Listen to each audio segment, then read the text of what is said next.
Let's mic नारी news. नमस्कार, let's mic नारी न्यूज में आपका स्वागत है। मैं हूं राखी जय। आज हम नारी न्यूज में बात करेंगे एक ऐसे बदलाव की जो हर कामकाजी महिला की जिंदगी पर सीधा असर डालता है।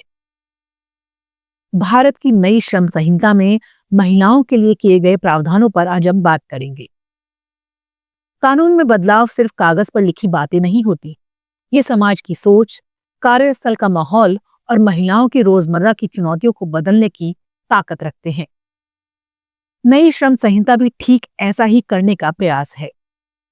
महिलाओं को बेहतर सुरक्षा, बराबर अवसर, सम्मानजनक वातावरण और आधुनिक कार्यस्थल में सुविधा देने का एक व्यापक ढांचा। भारत में श्रम कानून दशकों पुराने थे।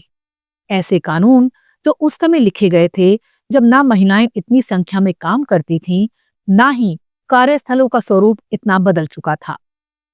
आज की महिला दफ्तर में भी है, फैक्ट्री में भी है, रात की शिफ्ट में भी है और टेक्नोलॉजी में भी है, और गिग इकोनॉमी के तेजी से बढ़ते सेक्टर का भी महत्वपूर्ण हिस्सा है। ऐसे में पुराने नियम अब उस नई वास्तविकता को संभाल नहीं पा रहे थे। इसलिए सरकार ने 29 पुराने कानूनों को मिलाकर 4 नई श्रम संहिताएं तैयार की। वेतन, औद्योगिक संबंध, सामाजिक सुरक्षा और व्यावसायिक सुरक्षा से जुड़ी संहिताएं। इन चारों में पहली बार महिलाओं की जरूरतों को स्पष्ट, ठोस और आधुनिक रूप में शामिल किया गया है। जब हम महिला अधिकारों की बात करते हैं तो बराबरी, सुरक्षा, मातृत्व, आर्थिक स्वतंत्रता और कार्यस्थल में सम्मान, ये सब मूल तत्व हैं। नई श्रम संहिताओं ने इन सभी पहलुओं को ध्यान में रखते हुए ऐसा ढांचा बनाया है जिसमें महिलाओं को अब सिर्फ अवसर नहीं बल्कि सुरक्षित अवसर दिए जाएं। और ये बदलाव धीरे धीरे भारत के रोजगार ढांचे को नई दिशा देने वाला कदम साबित होगा। महिलाओं के लिए सबसे बड़ा बदलाव समानता का संपूर्ण अधिकार। नई श्रम संहिताओं ने पहली बार ये स्पष्ट लिखा कि किसी भी महिला के साथ उसके लिंग, वैवाहिक स्थिति, गर्भावस्था या मातृत्व के आधार पर कोई भेदभाव नहीं किया जा सकता। ये बात सुनने में सरल लगती है, लेकिन देश भर में लाखों महिलाएं आज भी तुम शादी के बाद क्या करोगी, बच्चा हो जाएगा तो कौन संभालेगा जैसे सवालों के कारण नौकरी से बाहर कर दी जाती थी। नए कानून इस मानसिकता को चुनौती देते हैं और कंपनियों को ये संदेश देते हैं कि अब नौकरी, प्रमोशन या अवसर का आधार केवल योग्यता होगी। महिला होना अब किसी बाधा का नाम नहीं। भारत में पहले महिलाओं के लिए रात की शिफ्ट में काम करना सीमित या कई जगहों पर प्रतिबंधित था, लेकिन आज का भारत 24/7 काम करता है। आईटी कंपनियां, health care, media, e commerce, hotel और एयरपोर्ट, इन सभी जगहों पर महिलाओं की बड़ी भूमिका है। नई श्रम संहिता ने स्वीकार किया कि रात की शिफ्ट सिर्फ पुरुषों की नहीं, महिलाएं भी इसमें भाग ले सकती हैं, लेकिन उनकी सुरक्षा को सबसे ऊपर रखा गया है।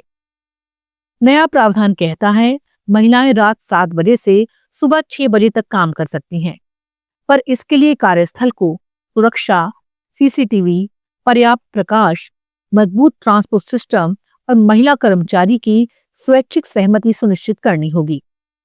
इसका मतलब यह है रात की शिफ्ट अब महिलाओं के लिए एक विकल्प है, लेकिन मजबूरी नहीं।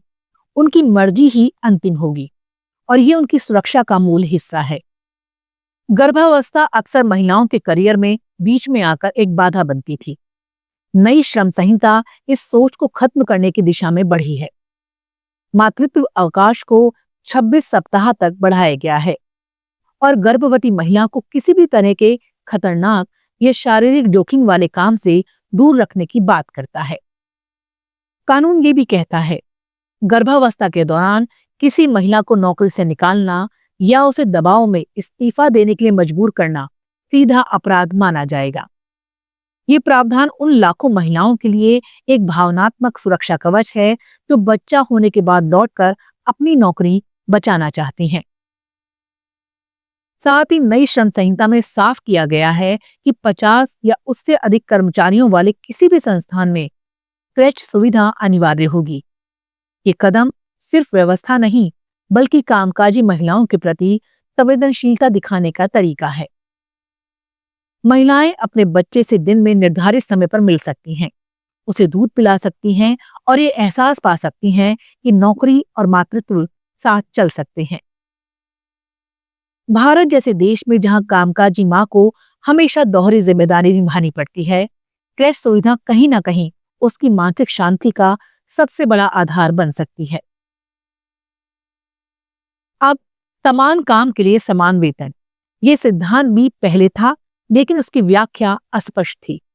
नई श्रम संहिता ने इसे साफ, सीधा और बाध्यकारी बना दिया है। अब कंपनियों को पुरुष और महिला कर्मियों को एक ही प्रकार के काम पर एक जैसा वेतन देना ही होगा। ये प्रावधान भारत में वर्षों से चले आ रहे जेंडर पे गैप को कम करने की दिशा में मजबूत कदम है। वर्क फ्रॉम होम को भी पहली बार श्रम कानून में शामिल किया गया है। महिलाएं अक्सर गर्भावस्था, छोटे बच्चे, बुजुर्गों की देखभाल या स्वास्थ्य कारणों से वर्क फ्रॉम होम चाहती हैं। नई संहिता ने पहली बार वर्क फ्रॉम होम को वैधानिक मान्यता दी है। कंपनियों को अब वर्क फ्रॉम होम को अपनी रोजगार नीति में शामिल करना होगा और महिलाओं को उसकी सुविधा कारण के आधार पर दी जा सकती है। ये लचीला कार्य पद्धति महिलाओं को करियर जारी रखने में बहुत मदद करेगी।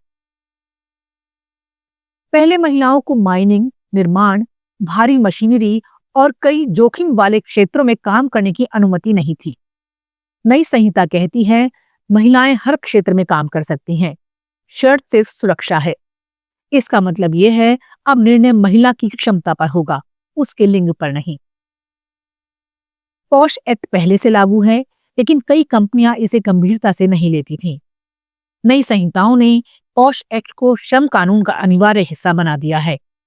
अब किसी वर्कप्लेस में इंटरनल कमेटी बनाना, शिकायत दर्ज करना और कार्रवाई की रिपोर्ट देना कानूनी बाध्यता है। यानी यौन उत्पीड़न को अब सिर्फ महिला मुद्दा नहीं, बल्कि श्रम उल्लंघन माना जाएगा।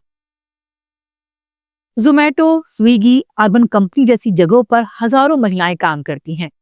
पहली बार इन श्रमिकों को बीमा, मातृत्व लाभ और सामाजिक सुरक्षा ढांचे में शामिल किया गया है। ये उन महिलाओं के लिए बड़ा कदम है जो अनौपचारिक क्षेत्र में काम करती हैं, जिन्हें अब तक कोई सुरक्षा नहीं मिलती थी। कानून मजबूत है, पर चुनौतियां अभी भी बाकी हैं। कई कंपनियों में क्रैश सुविधा सिर्फ कागजों में है, जमीन पर नहीं। कई महिलाओं को रात की शिफ्ट में सुरक्षित ट्रांसपोर्ट नहीं मिलता।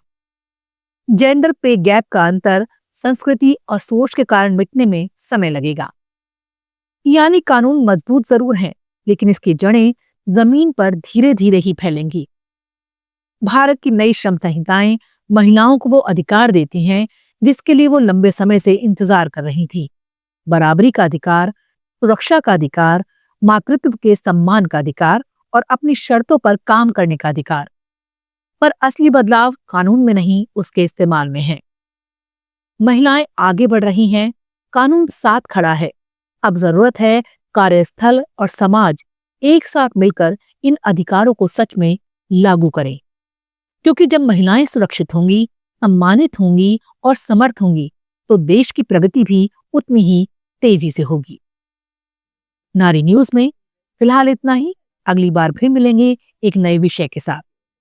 तब तक देखते रहिए, सुनते रहिए लेट्स माइक। नमस्कार। It's time for news. It's time for more than radio. Presenting the first radio news app, Let's Mic.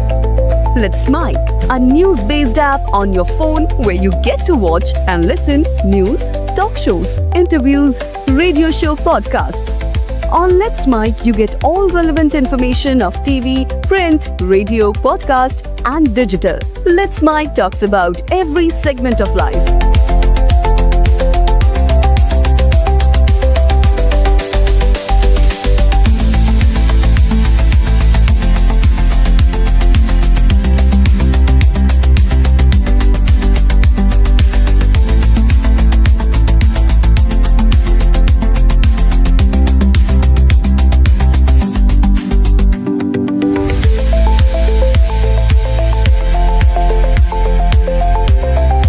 Download the app now from Play Store. Available both on Android